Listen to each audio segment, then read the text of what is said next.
Hello everybody. This video is your first introduction to diagramming New Testament Greek. We're going to have a lot of diagramming videos because we're going to add to our diagramming repertoire as we work our way through the semester. Also note that I've provided you under info, if you're in the class at San Diego Christian College, I've provided you a document called Diagramming Guide. This gives you most of the information I will give you on these videos. That is written by one of my mentors, Professor Thomas Rom, one of my early Greek professors, and our friendship has continued. Alright, so I'll probably make reference to Professor Rom here and there as we go through the course in these videos, so you may as well know that he exists.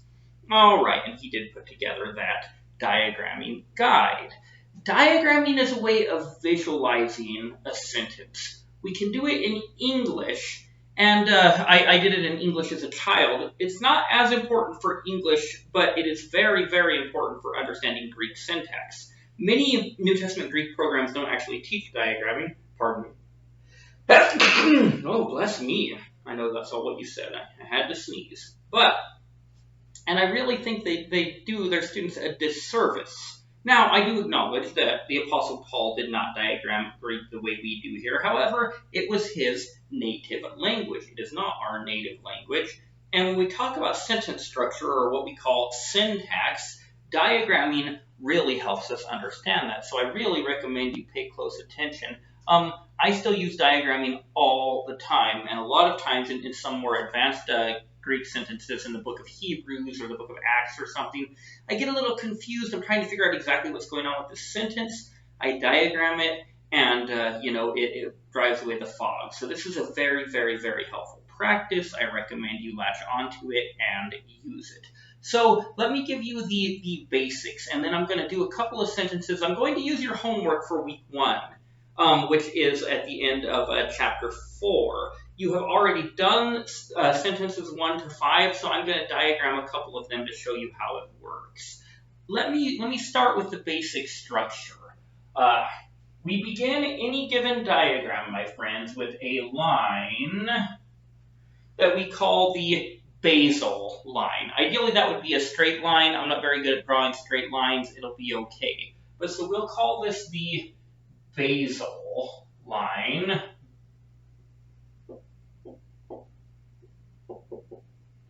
Because it gives us our base. Now, this next line we call the verb line. This gives us our basic diagramming structure because we put the subject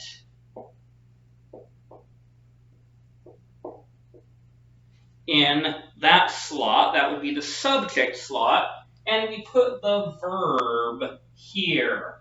The basal or the verb line separates the subject from the verb. So if we were to do this with a basic English sentence, we might say,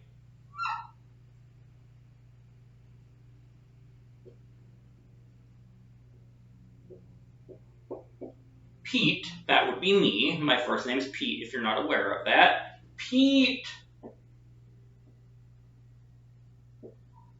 ran. All right, Pete ran would be our first basic English sentence, and that shows you that. Now we can also add, friends. We can add the direct object line, and let's make our basal line a little bit longer here. We have a direct object line. So we have the subject, the verb, and this is where we would put our direct object. There's not always a direct object, but sometimes there is. And when there is, we put it there. Let me just continue with this in English a little more to break it down. I'm going to erase ran, and let's use something different so that we can extend this a little bit.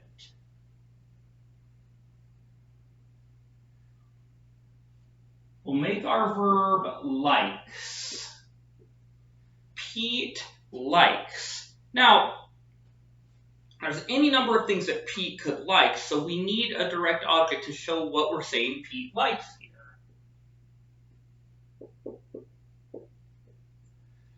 Pete likes pizza. Remember, we said that the direct object limits the action of the verb. I like a lot of things. I probably even like you. Just kidding. Of course, I like you. But I like all kinds of stuff, but I really like pizza. That's one of my likes. So right now our statement is Pete likes pizza. All right, camper. So you see, the direct object limits the action of likes to pizza in that case. All right, now let me give you some categories for how this is going to work in Greek, and then we'll see it in action. I'm assuming some information here, friends. I am assuming the information about case functions. So if you're struggling with case functions, watch that video again and again and again, and if you're still struggling, bother me about it. I'm just kidding. You're never bothering me, but text me, call me, email me, all of that jazz. Because if you're struggling with case functions, it's going to be very difficult. But obviously, your Greek verb is going to go in the verb slot. There are some more complex things we're going to do later on, but for now, suffice it to say, your verb is going to go in the verb slot. Your subject is going to be in the nominative case. Remember the nominative? Nominative is usually the subject. So look for your nominative. After you put your verb in the verb slot, look for your nominative and put it in the subject slot. Usually, not exclusively, but usually, and for now, your direct object is going to be in the accusative case. So you're going to put your accusatives there. Now, let me show you a couple more things, because obviously that talks about subjects will be nominative, direct objects will be accusative. If you have a genitive might go here under the subject, or it might go under the direct object. All right, so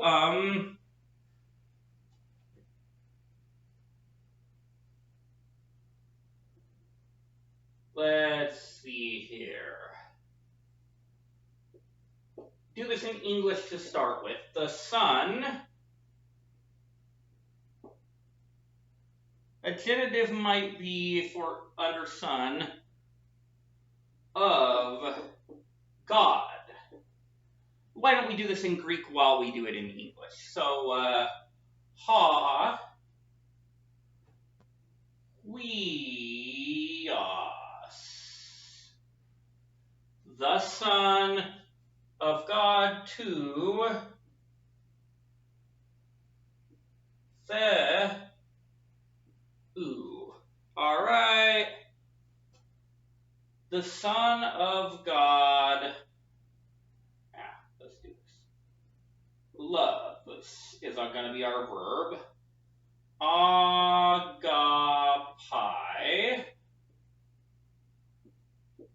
Loves. Direct object line. The man.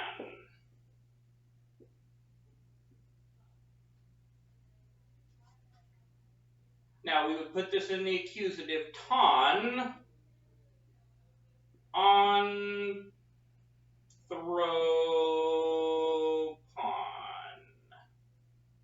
Now we might have a genitive modifier under man, and so it could be that the Son of God, I don't know, let's say he loves the man of sin, which would be another way of saying the sinful man. The man of sin would mean the sinful man.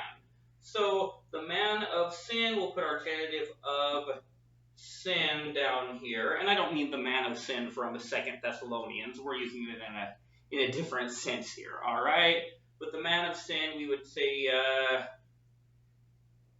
tain, remember that feminine article, hamartion for sin. Pardon me, tain, but that's accusative. Made you look. Ha ha ha. Tain is actually, for genitive, it's actually taste. Hamartios.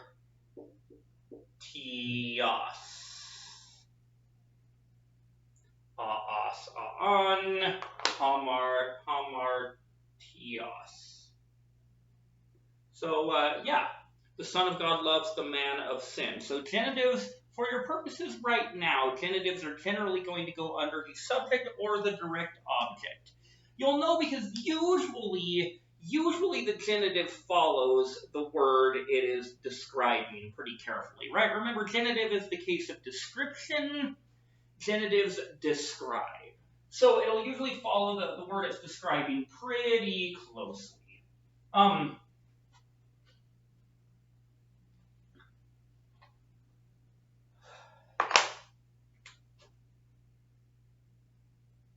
If you have a dative, remember the dative is the indirect object. A dative will go, a true dative, that's an indirect object, will go under the verb. And I want you to notice how I did a little lip here. That's important because that tells us it's an indirect object. To, like if I go to the store, I'm not going to write all this out, but if I go to the store, go is the verb, to the store is an indirect object, even though in that one there is no direct object. Well, let's just say, for instance, that you were in the room, and let me think of one of you here that's in the class. Danny. We'll go with Danny. Me and Danny are old friends. I say that I am handing the bottle of water to Danny. The bottle is the direct object. I is the subject, am handing is the verb, the bottle of water is the direct object, and Danny, to Danny, is the indirect object because he's also receiving the action of the verb but in a different way. So your dative will go like that with that. Now, that would be your true dative as opposed to just a dative form that's having a different function, because the other function possibilities, remember, are locative or instrumental. Locatives and instrumentals will still go under the verb, but you don't have the little lippy, so they'll just go on a regular backslash. And an oblative, remember, genitive is your form, but a true genitive is the of. An oblative is from or away from, like if I am running away from you. Oblatives also go underneath the verb because they are showing separation related to that action. Again, I don't think it's necessary to do an example of all of these things. If you're struggling with what I mean, please follow up. I'm just assuming right now that so far, at least in 2019, which is when I'm making these videos, that everybody's just understanding all of this without any trouble because I'm not getting calls and emails. If I don't get calls and emails or text messages, I don't know you're having trouble. So let me know if you are. You let me know I can help you. If you don't, I can't. Right on. Okay, well, my friends, let me show this to you in action with a couple of our verbs. Now, remember, on your homework, you always have to parse every verb. You have to decline every noun. You have to identify every part of speech, which means, in particular, those things. So, make sure you're doing that. I'm going to do some of that in my head for the demonstration here, but you can't do it in your head. You have to write it out for me, all right? So just remember that and don't try to shortchange me. Or, you're going to lose points. Okay, that's just the way it is. You are required from now on, starting in week 4, you are required to identify, which means parsing and declining and whatever else. You are required to diagram, and you are required to translate. I highly recommend that order. Do your diagram before you do your translation, and it will serve you well. Some of these you're going to be able to translate pretty easily without the diagram, but there is coming a day when the sentences are harder. And when that happens, the diagram is going to be an immense help. All right.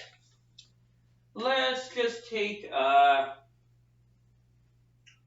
there's a good one. Number 5 from chapter 4. Number 5.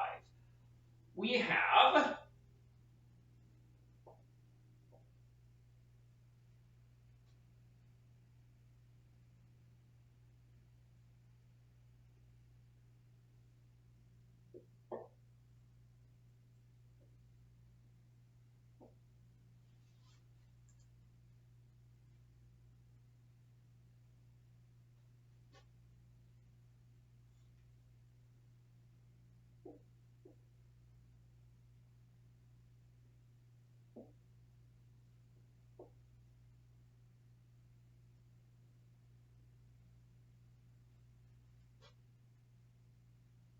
if you are having any trouble seeing what I'm writing on the board, look on page 20 in your book.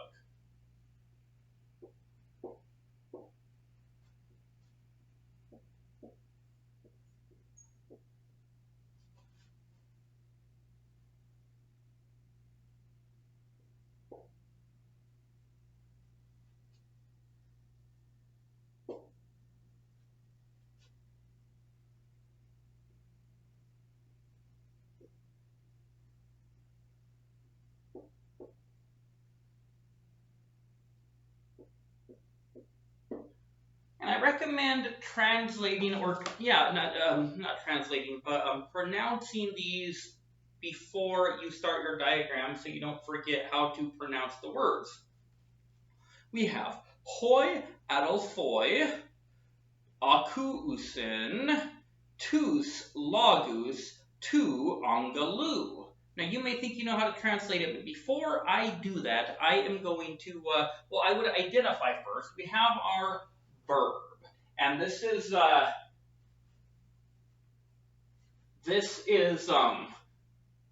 present active indicative third person plural of akuo, which is I here. I put my basal line. Might not be long enough. Let's lengthen it a little. I'm going to put my verb line, and the first thing I want to do before anything else is I want to start with the verb, and I want to put the verb where it goes.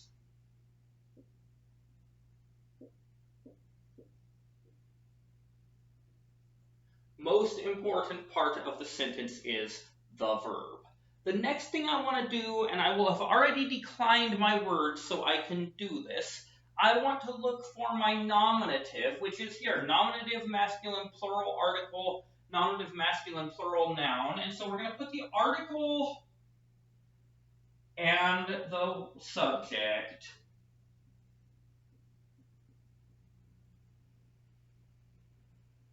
right here in the subject line. Hoi adelphoi. The next thing we want to find is the direct object, if there is one. How would we know which was the direct object? We would look for the accusative. And lo and behold, I bring you good tidings of great joy, which shall be to all people, because tus is an accusative masculine plural article, and it is governing an accusative masculine plural noun, which means we put our direct object line right here, and we write tus lagus.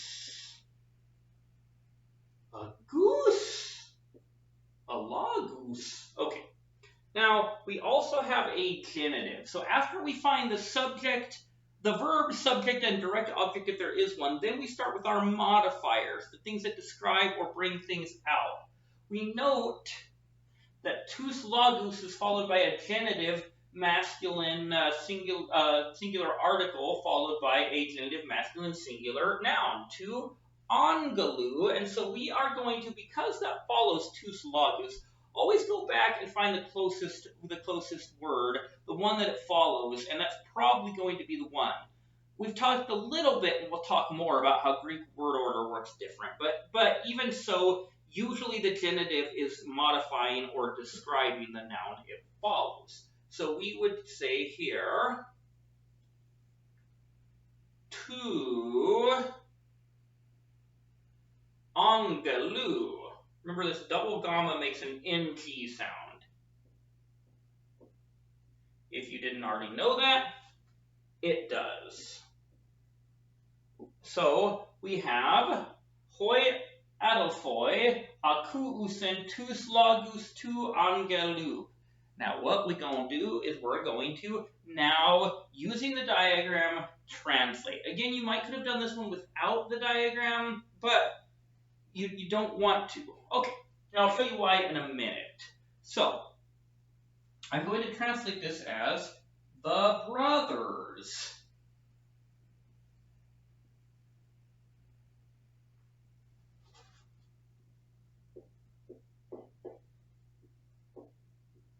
Aku usen from akuo, I hear. So we have plural, plural, plural verb, plural noun. The brothers are hearing.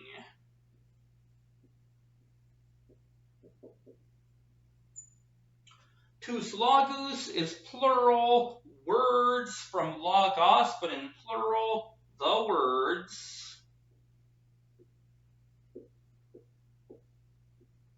And our genitive modifier describes whose words, what words, the words of, remember of is our word for our genitive, the angel. So, our English translation for our Greek sentence is, the brothers are hearing the words of the angel. Are you excited yet? You should be. One more thing, my friends, because this is your first introduction to diagramming, and this is so important. Greek word order does not always work the way English word order does. I'll go into a little more detail later, but for now, suffice it to say that emphasis is the issue with Greek word order, which means that what would happen if we did this?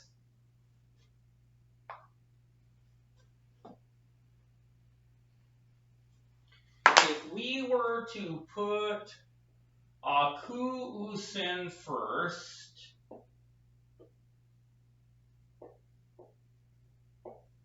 and then we were to put hoi adelphoi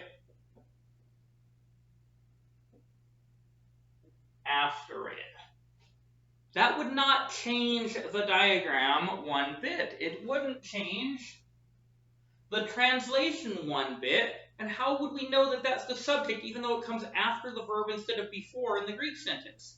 This is why declining your nouns is so important. That has to be the subject because it's the nominative, all right?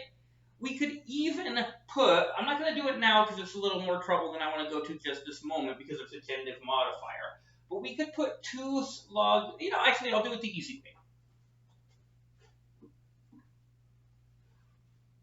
Because I do want to show you this. This could say tus lagus tu angelu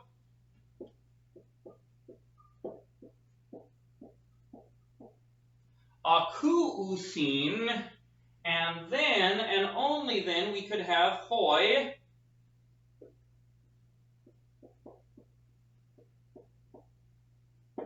guess what, guys?